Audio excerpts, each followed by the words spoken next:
Shalom, selamat pagi saudara yang dikasihi Tuhan. Kiranya damai sejahtera dan sukacita dari Tuhan Yesus Kristus senantiasa menyertai saudara sekalian. Sebelum kita mendengarkan firman Tuhan dan renungan, marilah kita berdoa.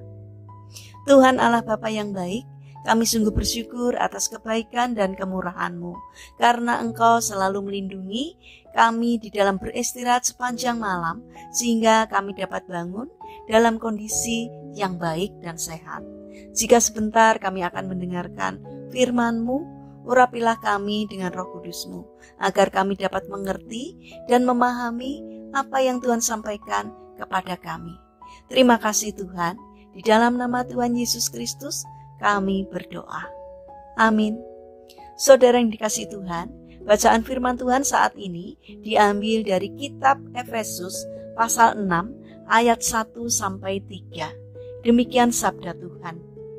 Hai anak-anak, taatilah orang tuamu di dalam Tuhan, karena haruslah demikian.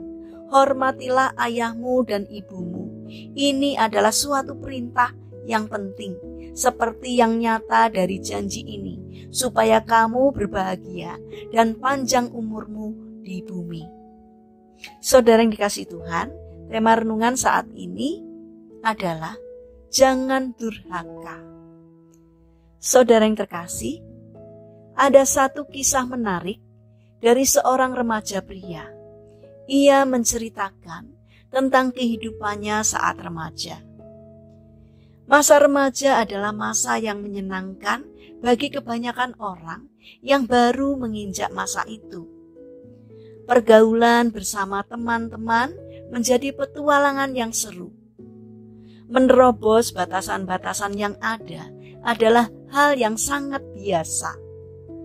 Saat itu ia adalah salah satu remaja yang sama sekali tidak peduli terhadap aturan manapun, baik itu peraturan di sekolah atau peraturan di rumah. Orang tuanya, terutama ayahnya, sampai bingung menghadapinya. Hingga sampailah ia pada satu waktu di mana keadaanlah yang membantingnya dengan keras, menyadarkannya dari kebodohan masa remajanya. Saat itu ia melewatkan malam Natal bersama seluruh anggota keluarganya, karena ia memilih untuk merayakan Natal bersama teman-temannya. Setibanya di rumah, waktu itu pukul 3 pagi. Ternyata ada ayahnya yang sedang duduk di tengah kegelapan. Meski menyadari keberadaan ayahnya di sana, ia tak mengucapkan satu kata pun. Kakinya pun melangkah menuju ke tempat tidur. Namun, baru beberapa langkah, ayahnya memintanya untuk keluar dari rumah jika tidak mau mematuhi peraturan yang ada di rumah. Sebagai remaja pria, ia pun naik darah, lalu berteriak kepada ayahnya bahwa ia mampu hidup sendiri karena pikirnya ia masih muda dan kuat. Tanpa berpikir panjang, ia pergi meninggalkan rumah tanpa membawa apapun. Selanjutnya, ia bekerja sebagai tukang kuli bangunan. Saat itu cukup menyenangkan karena ia menghasilkan uang dengan keringatnya sendiri. Tetapi pekerjaan itu tidak bertahan lama, karena ia sampai pada satu peristiwa yang membuatnya lumpuh. Ia mengalami kecelakaan kerja. Ia terjatuh dan dari kejadian itu kedua kakinya lumpuh. Akhirnya ia kembali ke rumah. Selama 4 bulan, ia hanya terduduk lesu di kursi roda. Dia tidak lagi tampil gagah dan berani. Selama itu pula ayahnya tidak menegurnya. Namun tanpa diketahuinya, di dalam diamnya, ternyata ayahnya memperhatikannya. Mungkin ayahnya pun menangis melihat keadaannya. Sampai suatu saat, ayahnya memaksanya untuk belajar berjalan. Ayahnya lah yang terus menyemangatinya. Setiap pagi dan sore, ayahnya memapahnya di pundaknya sambil berkata, "Tidak masalah, selangkah demi selangkah saja kamu pasti bisa." Saat itu ia pun membayangkan bagaimana dahulu sang ayah dengan sabar mengajari kaki kecilnya berjalan dan dengan lembut memegangi tangan kecilnya saat itu agar tidak terjatuh.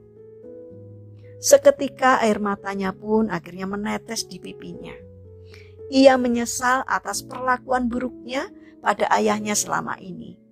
Memasuki remaja membuatnya berpikir bahwa ia tak membutuhkan ayahnya lagi, tetapi ternyata itu salah. Saudara yang dikasihi Tuhan, menghormati orang tua adalah kewajiban bagi seorang anak. Seperti apapun keadaan orang tua kita, karena orang tua adalah wakil Tuhan yang dipercayakan Tuhan untuk membimbing dan mendidik kita. Tidak peduli seberapa kuat dan hebatnya kita sekarang, tetap hormatilah orang tua kita, karena mereka adalah pahlawan sepanjang masa tanpa tanda jasa. Janganlah menjadi anak durhaka, hormatilah mereka. Marilah kita bangun karakter untuk taat kepada orang tua dengan cara menghormatinya. Mari kita berdoa. Tuhan Yesus yang baik, terima kasih untuk kedua orang tua kami yang Tuhan berikan kepada kami. Ajarilah kami menjadi anak yang menaruh hormat kepada mereka. Bapa yang penuh kasih, kami ingin menyerahkan untuk seluruh aktivitas kami hari ini ke dalam tangan-Mu. Kami mohon penyertaan dan pertolongan-Mu. Berikanlah kesehatan kepada kami dan juga kepada orang-orang yang kami kasihi. Kami mohon kiranya Tuhan akan menolong kami. Kami juga berdoa untuk saudara-saudara kami yang mengalami sakit atau lemah fisik. Kiranya Tuhan berbelas kasih untuk menjamah dan menyembuhkannya. Demikian juga berkatilah bangsa dan negara kami, terutama para pemimpin yang Engkau percaya untuk memimpin negeri kami. Kiranya Tuhan memberikan hikmat dari surga, agar segala hal yang dikerjakannya seturut dengan pimpinan Tuhan. Terima kasih ya Bapa. Kami serahkan doa ini hanya di dalam nama Tuhan Yesus Kristus. Amin. Puji Tuhan, saudara yang terkasih. Selamat berakhir pekan dengan orang-orang terkasih. Kiranya firman Tuhan hari ini dapat menjadi berkat bagi kita semua.